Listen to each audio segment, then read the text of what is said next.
Wonderland Tapes é um podcast onde eu junto várias áreas do conhecimento para trazer insights do mercado. E aqui a gente fala sobre os assuntos fundamentais para o sucesso de qualquer empresa. E claro, apresentado por mim, Daniel Martins, seu consultor de business, marketing, branding e advertising. Eu sou o tipo de pessoa que começa assim uma dieta no sábado à tarde. Por quê?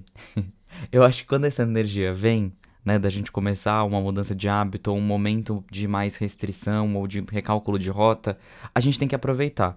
Mas seria muito hipócrita da minha parte falar que mudanças grandes, né, como uma mudança de ano, um novo mês, uma nova semana, não influencia. Influencia sim. É um marco de tempo, né, que faz a gente começar, né, então dá o pontapé que faltava. É meio que uma data limite. Funciona muito bem, né? E muitas pessoas utilizam isso, não é à toa. E aproveitando que tá todo mundo nessa vibe, eu trouxe pra vocês as principais tendências para 2026. E a gente não poderia começar falando de outro assunto senão personalização. Personalização, ela é algo que está muito associado ao mercado premium e de luxo porque é caro.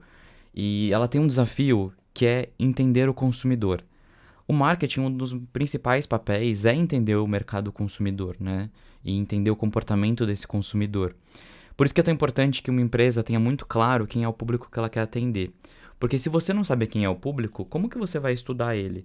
Hoje, a gente tem cada vez mais uma possibilidade de personalidade muito mais diversa do que em alguns anos atrás. Então, se a gente pega aí, uns 30 anos atrás, as pessoas elas não tinham muito acesso a informações do mundo inteiro, né? Então as informações demoravam para chegar, a quantidade de informações que chegavam era muito restrita, muitas vezes até já triada, e nós não tínhamos o celular na palma da mão, não tinha telefone em todas as casas, não tinha computador, internet em todas as casas, era tudo muito mais difícil aqui no Brasil, né? E no mundo de modo geral.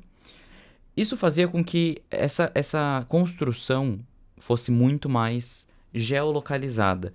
Então as pessoas elas iam para os mesmos destinos em viagens, elas liam os mesmos livros, elas falavam dos mesmos assuntos, porque era mais difícil você ter essa gama de possibilidades, né? Até porque para você encontrar um livro você tinha que ir numa loja física, encontrar esse livro, então era muito difícil às vezes de encontrar, tinha que encomendar um livro. Se você quisesse assistir um filme, você tinha que ir numa locadora, tinha que ter a disponibilidade daquela fita, daquele DVD. Então, assim, era muito mais difícil o acesso a possibilidades. E tudo que a gente consome, todo o nosso repertório, todo esse nosso refino do paladar, constrói a nossa personalidade. O ser humano, já falei algumas vezes e vou repetir muitas ainda, ele não é DNA, ele é cultura. Então, é muito interessante porque a gente tem esse software que roda na nossa cabeça, que ele é construído de acordo com o que está acontecendo no nosso contexto, né? Então, como nós fomos criados, ao que nós fomos expostos, o que a gente viu, o que a gente não viu, o que a gente leu, o que a gente não leu, o que a gente assistiu, não assistiu, para onde nós viajamos, tudo isso vai construindo o nosso repertório, nossa personalidade, o como a gente entende que viver é certo, como é certo viver, né? A forma de viver. E tudo isso é muito complexo. E isso muitas vezes a gente nem percebe, né, que está sendo construído. Então, hoje, com a internet na palma da mão, com os algoritmos e com a possibilidade, você sabe o que está acontecendo no Japão. Então, se você se identifica com a cultura japonesa, você pode se fechar numa bolha e viver isso. E detalhe, dependendo de onde você mora, por exemplo, em São Paulo, você vai encontrar até pessoas que compartilham dos mesmos interesses e você vai sim conseguir se fechar nessa bolha, pertencer a esse grupinho de pessoas que tem esse formato de pensar, de agir, que tem esses gostos e que vai te ajudar a encontrar, inclusive, outros gostos e aumentar seu repertório em relação a isso. Ou seja, hoje, você ter uma personalidade muito distante do que você viu fisicamente é muito mais fácil. E a gente percebe isso na hora de fazer um estudo de público, né? Que realmente a gente, no mesmo subgrupo, as personalidades são muito distintas hoje em dia. Então, existe um trecho de um livro que chama Os Novos Camaleões que eu vou ler para vocês, que eu acho muito interessante. O título desse livro, total, é Os Novos Camaleões, Como se conectar com consumidores que desafiam a categorização, do Michael R. Solomon, tá? E aí ele traz uma descrição de Sofia, que é uma pessoa hipotética, para você entender como é difícil hoje colocar numa caixinha um ser humano. Então, Sofia é uma jovem de 24 anos de ascendência hispânica e tem diploma de bacharel em língua inglesa. É bissexual, seus pronomes preferidos são elo em vez de ela e delo ao invés de dela. Aí o autor pontua aqui: nestas páginas vou me ater a ela e dela, não para desrespeitar o uso da linguagem de Sofia, mas para que os leitores não acostumados com esses termos não se distraiam do que estou falando. Sofia terminou recentemente um relacionamento de 3 anos. Ela não tem filhos, mas adora Kelby, seu pug. Mora em um loft em Manhattan. Quando sai à noite, ela se veste como uma típica garota dos clubes, mas odeia lugares barulhentos e enfumaçados. Ela é muito disciplinada com seus objetivos. Sofia planeja e atualiza cuidadosamente a própria trajetória de carreira. Além disso, ela treina em um box de CrossFit pelo menos 2 vezes por semana, adora cozinhar, mas apenas receitas veganas, se orgulha de ter assistido 50 shows do Fish nos últimos 5 anos, e ela é uma ávida postadora de conteúdos em um site de fãs da Shakira. Ela é voluntária do Greenpeace, apoia fortemente os democratas na maioria dos cargos políticos por causa de sua educação católica e pró-vida, então fica muito reticente em apoiar candidatos progressistas. Durante a pandemia, ela participou semanalmente de happy hours via Zoom com os amigos, cada um degustava uma cerveja artesanal diferente em cada sessão. Ela tem um bom salário, mas está bastante ciente de que pode perder o emprego e talvez ficar sem um teto, sem muito aviso. Ela trabalha para o Chase Manhattan Bank. Quando vai trabalhar, veste-se de maneira muito conservadora e sempre toma cuidado para esconder as tatuagens proeminentes em seu braço e no busto. Ela é viciada em comprar bugigangas no Etsy. Ela adora procurar pechinchas no Walmart, mas a maioria das suas roupas é comprada online, na Urban Outfitters ou na Topshop. Ela aluga quase todas as roupas de trabalho na Rent the Runway. Ela está economizando para uma viagem de 2 semanas às Ilhas Galápagos. Ou seja, a gente consegue colocar a Sofia em diversas caixinhas. E mesmo quando a gente encaixa ela numa caixinha, né? Por exemplo, vamos lá, a caixinha da galera que tá no Greenpeace. Não faz sentido algumas outras opiniões dela, né? Não faz sentido algumas outras decisões que ela tomou enquanto ser humano com o estereótipo que a gente espera de alguém que apoia o Greenpeace, de alguém que faz receitas veganas e tudo mais. Assim como ela utilizar os pronomes elo e delo, estaria naturalmente muito mais associada a votar em partidos progressistas, né? Então, assim, de modo geral, a Sofia é uma pessoa absolutamente controversa. E se você parar pra pensar, você também tem as suas controvérsias. Pode ser que não seja tão alegórico quanto esse personagem da Sofia aqui, né? Que é só pra ilustrar. Mas que sim, representa realmente pessoas que estão hoje na sociedade e não são poucas. Quando a gente fala de segmentação, se você não consegue colocar as pessoas em etiquetas, né, em categorias, fica muito difícil de você entender como você se comunica com ela. A inteligência artificial vai ajudar nessas categorizações, né, de interesses e de personalidade e tudo mais. E uma coisa que eu falo sempre para as pessoas, quando elas estão com muitas dificuldades de encaixar as pessoas em perfis, aumenta o número de categorias. Porque às vezes a gente está querendo restringir o número de categorias, mas às vezes é melhor a gente colocar mais de uma categoria. E depois a gente faz filtros com categorias combinadas, não precisa ser necessariamente categorias únicas, né? Então, com a inteligência artificial, esse gerenciamento de muitas informações vai ficar cada vez mais fácil, né? Então, a inteligência artificial vai ajudar nessa personalização, no atendimento, no como a gente vai fazer a comunicação com cada público e, claro, também dentro da parte de tráfego pago. Então, a gente já entra na segunda tendência. O tráfego pago está cada vez com mais informações, cada vez com mais métricas e até mesmo com mais formas da gente trabalhar essas métricas. Então, a gente está tendo uma complexidade maior, que a IA consegue ajudar muito, inclusive, a analisar, e isso faz com que cada vez mais os recursos sejam mais bem utilizados. Isso também é importante porque o tráfego pago perdeu potência. A gente passou aí por um período onde o tráfego pago teve muito resultado e agora saturou. Como tudo na vida, existe um platô, né? Chega num platô. Então, outra tendência que essa saturação do tráfego pago nos traz, então a terceira tendência é um pouco de olhar, né? Voltar um pouco para as mídias tradicionais. Muitas empresas esqueceram as mídias tradicionais pelo gostinho maravilhoso do digital, que de fato dá uma sensação de mais controle, que dá uma sensação de mais retorno muitas vezes, mas a gente precisa lembrar que o marketing ele é multicanais e que o marketing precisa estar em vários canais, né? Então a gente precisa conversar com esse público de diversas maneiras, de diversas formas. A gente precisa se fazer presente enquanto marca.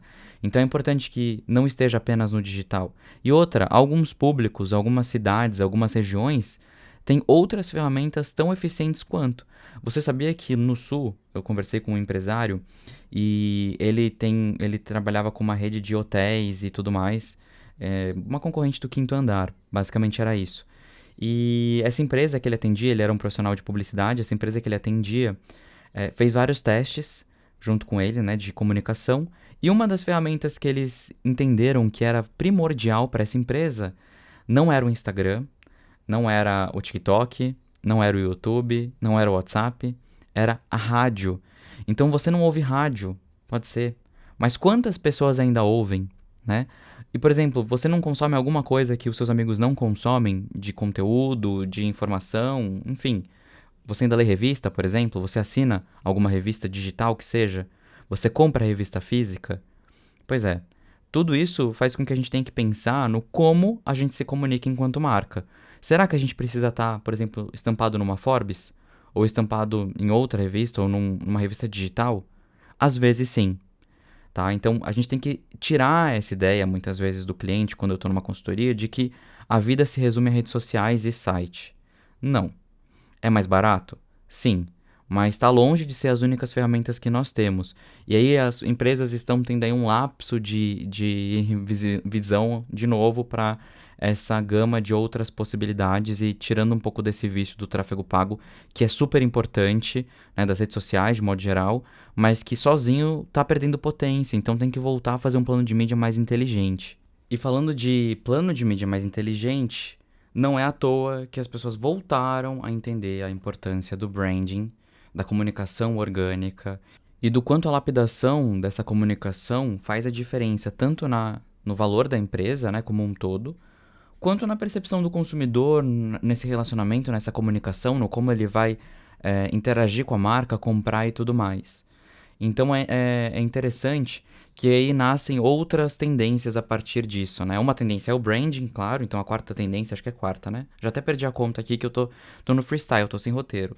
Eu acredito que a quarta tendência que eu tenha dito seja então o branding. Então o branding é uma tendência, nunca deveria ter deixado de ser, mas é uma tendência, então as pessoas estão procurando profissionais que entendam de branding. Branding é muito mais complexo do que as pessoas imaginam. Não é só identidade visual, não é só logomarca, paleta de cores, não. Branding é muito mais profundo do que isso. É visceral e eu sempre falo que começa na cultura empresarial, tá? Porque senão fica uma coisa meio desconexa. E lembrar que também os seus funcionários, eles também são porta-voz da sua marca, né? Também podem ser embaixadores da sua marca. Então, é isso. E aí, então, falando de comunicação, vamos para a quinta, né? Que era onde eu ia chegar. Eu adicionei uma extra aqui, que é o branding, mas a quinta é o SEO, né? Que é o Search Engine Optimization. O que é isso, né? A gente está falando das ferramentas de pesquisa. O Instagram está melhorando a ferramenta de pesquisa dele, a do TikTok já é maravilhosa, a do YouTube também é maravilhosa, e a do Google, né? A mais famosa, né? Mas por que é tão importante? A gente precisa estar bem classificado no orgânico para também performar no pago. Então, as pessoas estão agora cada vez mais dedicando tempo a melhorar a comunicação, a usar palavras-chave, a trabalhar essas ferramentas de pesquisa para ajudar não só o consumidor que está nessa pesquisa braçal aí via ferramenta, quanto as ferramentas de busca como o ChatGPT. Né? O ChatGPT ele vai buscar de acordo com a relevância daquele texto, daquele conteúdo, de acordo com as palavras-chave e tudo mais. Então, se você entender que cada palavra é um token, ou seja, uma etiqueta, basicamente, você vai entender que o seu texto ele é um monte de etiquetas.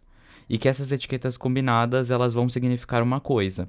Então, sim, as palavras que você utiliza mudam o game, tá?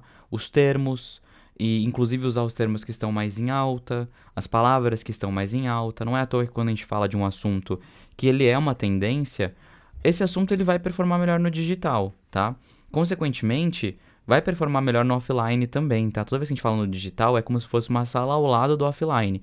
Então eu falei que a gente precisa lembrar do offline, mas claro que o digital ele é um ponto de foco porque é uma mídia barata e é onde as pessoas no Brasil, principalmente, passam a maior parte do tempo. Rede social, internet é entretenimento acima de tudo, né? Então, por isso que é conteúdo, se fala muito de conteúdo, porque é entretenimento. Então tem que lembrar disso também. Então, por que eu tô dizendo isso? Porque as pessoas estão consumindo isso continuamente, o tempo inteiro, cozinhando com o celular na mão, assistindo televisão com o celular na mão, conversando com o celular na mão. E aí as marcas, obviamente, têm que usar isso a seu favor.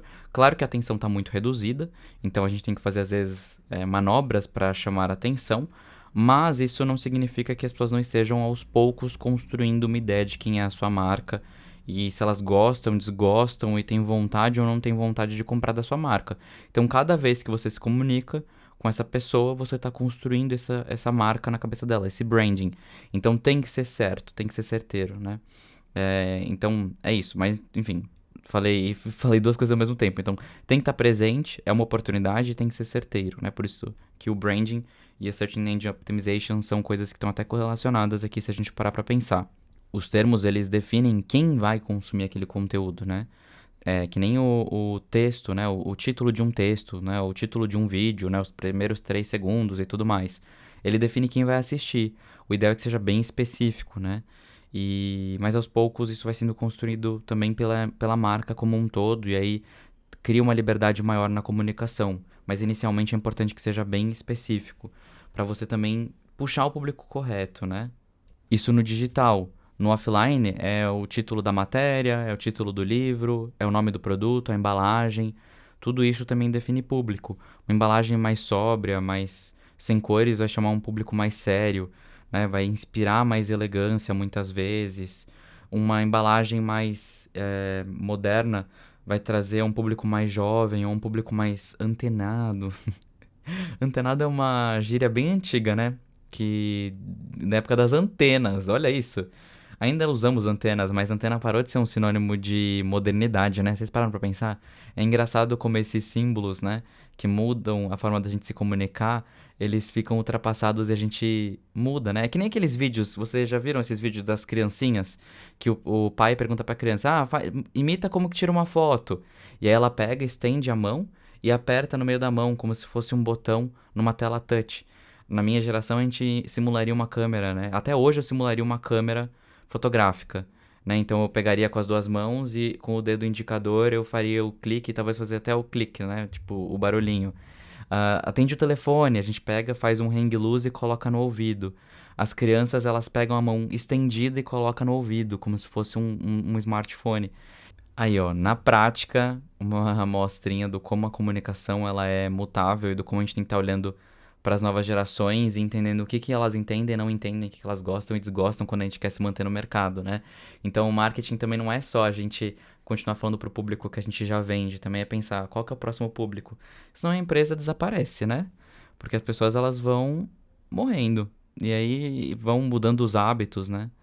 Enfim, tem que se manter aí atentos. E também ajuda nessa ideia de segmentação, né? Olha como é importante a gente saber com qual público nós estamos falando e como ele se comporta minimamente, né? Não que a gente vá fazer uma ultra segmentação de uma pessoa, de uma única faixa etária, enfim. É complexo o jogo da comunicação.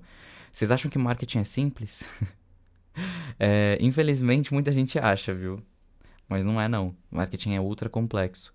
Então, mesmo quando a gente está acertando, a gente tem o que melhorar. Inclusive, um dos fluxos do marketing, né?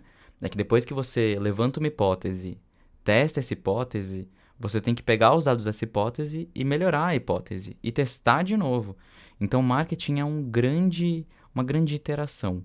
Então, você vai lá, testa, pega os dados que saem desse teste e você testa novamente utilizando esses novos dados. O nome disso é iteração. Tá? Não é interação, é iteração. Que é basicamente uma repetição, tá? São operações que vão acontecendo, né? Sucessivamente, né? Para que você tenha um resultado cada vez mais afinado. Voltando, uma tendência que eu não acho que é 2026, mas para early adopters, que são aquelas pessoas que têm tecnologia primeiro, né? Que experimentam tecnologia primeiro, que gostam do novo. Eu sou uma dessas pessoas viciadas em testar coisas novas. Ambientes de realidade virtual, né, e realidade aumentada. Isso a gente teve aí um sneak peek com os filtros do Instagram, que deram uma bela desaparecida, mas ainda temos aí algumas ferramentas, como por exemplo, você pode ir no site da Nike e da Adidas, às vezes testar um tênis, né? Na Ray-Ban você consegue provar óculos com provadores virtuais. Se eu não me engano, a Boca Rosa lançou também um tester das bases dela para você testar na sua pele. Então, existem essas ferramentas de compra, elas são ainda bem introdutórias, muita gente ainda não sabe usar, não gosta, não se identifica tanto, mas já tá aí chegando no dia a dia. Mas quando a gente fala do próximo nível, que são os óculos de realidade virtual, né, os óculos de realidade mista e tudo mais, no Brasil isso vai demorar muito para chegar, porque tecnologia no Brasil é caríssimo, mas fica aí o convite para já estudar essas novas tecnologias, para quando chegar, você já ter um plano estratégico de como o seu produto está inserido nesse universo e também já comece a fazer testes. Então, por exemplo, Boca Rosa está vendendo base utilizando realidade aumentada, Ray-Ban está vendendo os principais modelos também dessa maneira. Por que que você não pode ter algum produto desse jeito? Colocar, né, o seu produto em cima de uma bancada para a pessoa poder ver, ou que a pessoa possa vestir alguma coisa, enfim. Tem que ter ideias, mas tem que pelo menos começar a testar. Por que que é importante começar a testar? Primeiro, ter noção de custo. Segundo, ter dados do seu business e do seu mercado e da sua bolha, dos seus consumidores em relação a essa tecnologia, para que no futuro você já tenha esses dados primários, ou seja, de dentro do seu business, sem ter que olhar para o que os outros têm de informações. Lembra que eu falei que a gente tem que testar muitas coisas no marketing? Quanto antes você implementa uma tecnologia, antes você vai ter essas informações e esses dados para você melhorar suas estratégias. E por mais que a gente encontre sim dados no mercado, não são dados do seu business. Essa é a diferença entre um dado secundário e um dado primário. Explicando isso de forma muito superficial, pelo amor de Deus. Outra tendência interessante que eu acho legal a gente falar aqui é o hipertargeting. Essa vai gerar polêmica porque é bem ideológico se isso é bom ou se isso é ruim, tá? Hipertargeting é basicamente você supermapear o seu cliente para construir para ele experiências bem sob medida, de acordo com o comportamento deles. E qual que é o problema disso, né? Dá uma sensação de invasão de privacidade. Só que ao mesmo tempo você ganha tempo para o seu cliente, você antecipa as necessidades dele e ajuda ele nessa decisão a encontrar o que ele precisa, às vezes sem nem ele saber. Eu particularmente gosto muito de utilizar os algoritmos a meu favor. Então, quando eu quero comprar alguma coisa, eu uso os algoritmos que me mostram anúncios para me mostrar o que eu estou procurando. Então, em vez de eu procurar, eu faço o Instagram procurar para mim, faço o TikTok procurar para mim, enfim. Eu faço isso, eu uso o algoritmo a meu favor. Então, eu demonstro os meus interesses e aí, a partir disso, eu deixo o algoritmo fazer todo o trabalho para mim e quando eu encontro o que eu tô querendo, com o preço que eu tô querendo, eu compro. Então, até para coisas caras eu faço isso, principalmente para coisas caras, porque a gente tem muita oferta. Então, se você faz isso, se você demonstra esse interesse, se você clica nos anúncios do que você está procurando, o Instagram vai te mostrar mais e aí você vai poder chegar naquele anúncio com preço mais barato. Quando tiver uma promoção, provavelmente chegue para você. Então, se você tiver paciência, você vai conseguir utilizar isso a seu favor. A mesma coisa quando uma empresa está construindo essa experiência para você. Imagina se você entra num site de uma empresa que você consome muito. Vamos supor que você consome muito da Adidas. E você consome muita camiseta da Adidas. E você consome de um certo tamanho e tudo mais. A Adidas já sabe que você gosta de uma certa cor, que você gosta de uma certa modelagem. E quando ela lança algum produto com essas características, ela te apresenta em primeiro, olha, a gente selecionou isso para você. Ela pode até colocar no site dela, selecionados especialmente para você. Hoje isso não é tão bom, isso já tem alguns lugares que fazem, mas não é tão bom. A ideia é que isso melhore muito. Então que a partir do como a gente está interagindo com a marca, não só no site dela, mas dentre links e abas e etc, porque isso é mapeável, né? Ela consiga trazer para você uma experiência mais personalizada.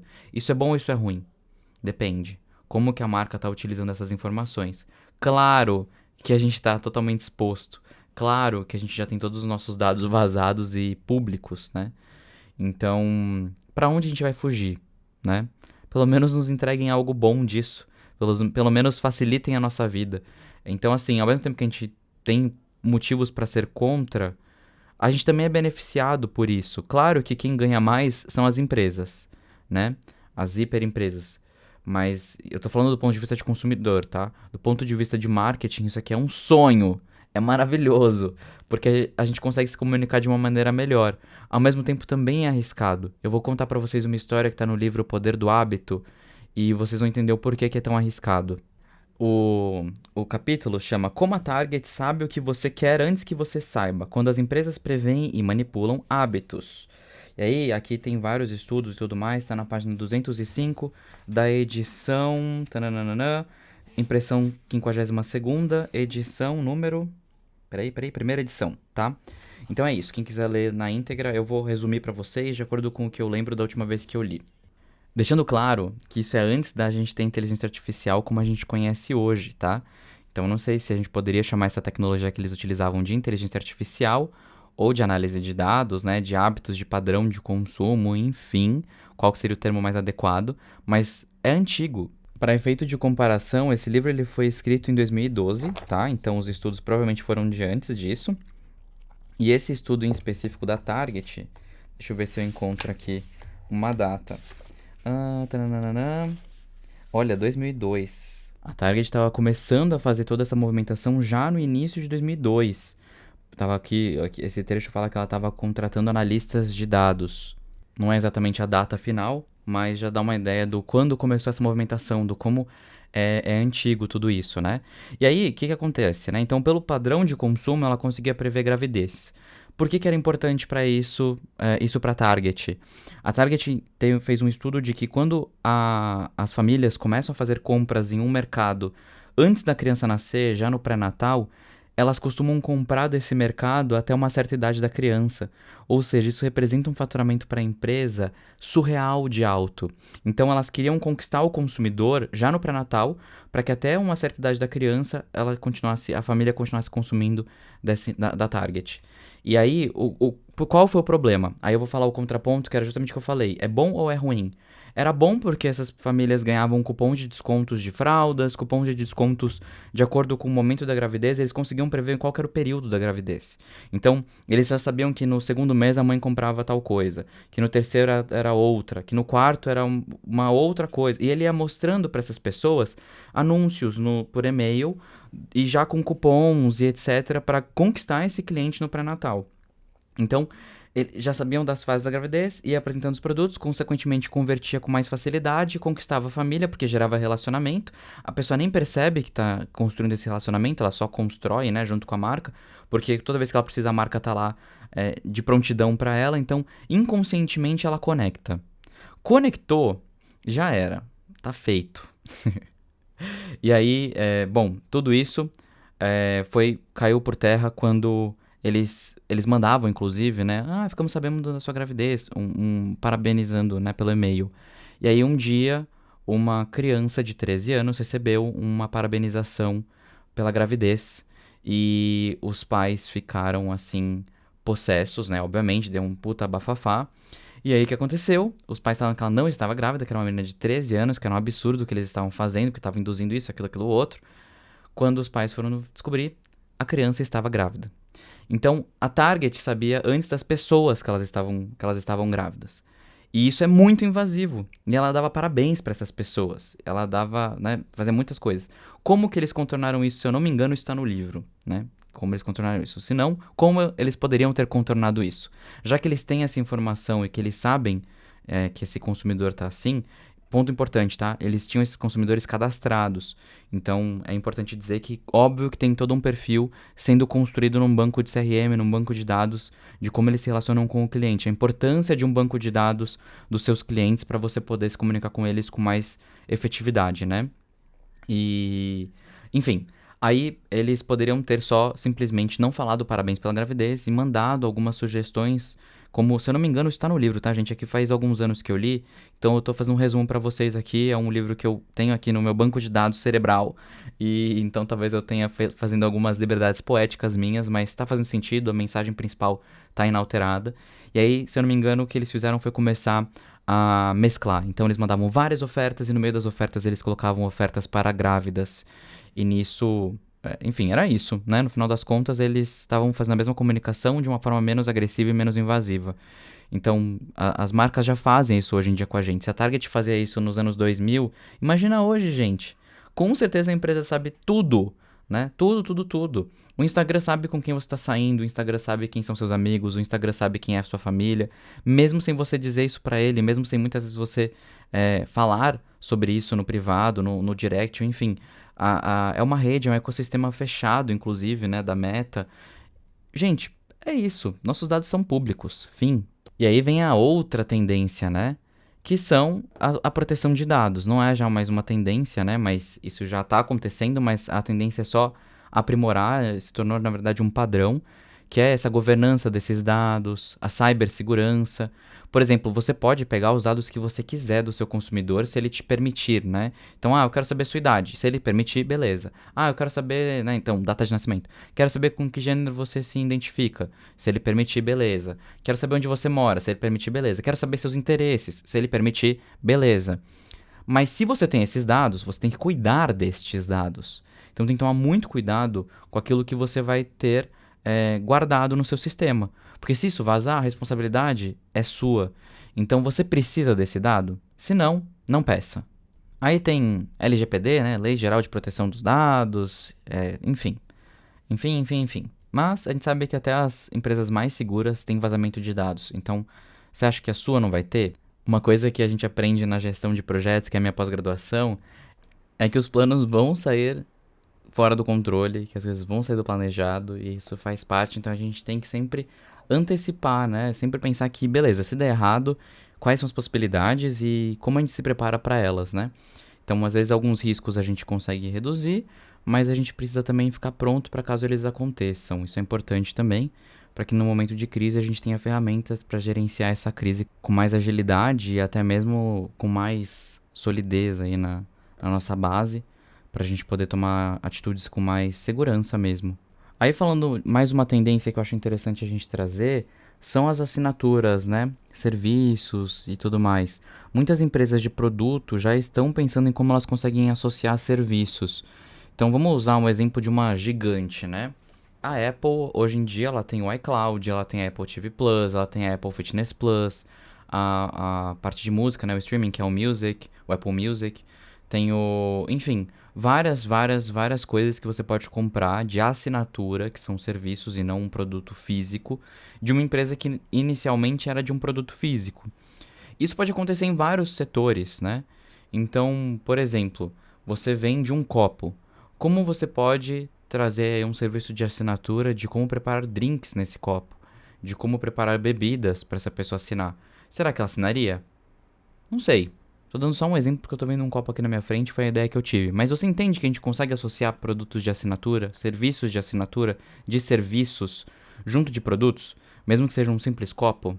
Que seja, por exemplo, um sofá. Você já vende na hora da compra uma assinatura de limpeza mensal, onde essa pessoa vai sempre ter aí uma vez por mês uma limpeza, uma hidratação do couro, ou uma vez a cada 3 meses, mas ela paga mensalmente. Principalmente no mercado brasileiro, que nós não pensamos no valor total, mas a gente pensa em parcela de modo geral. Eu não, né? Assim, tô dizendo, isso não é o meu padrão de consumo. Eu normalmente penso no valor total. Mas o consumidor brasileiro, de modo geral, ele compra pensando no valor da parcela, não no valor inteiriço que ele está pagando.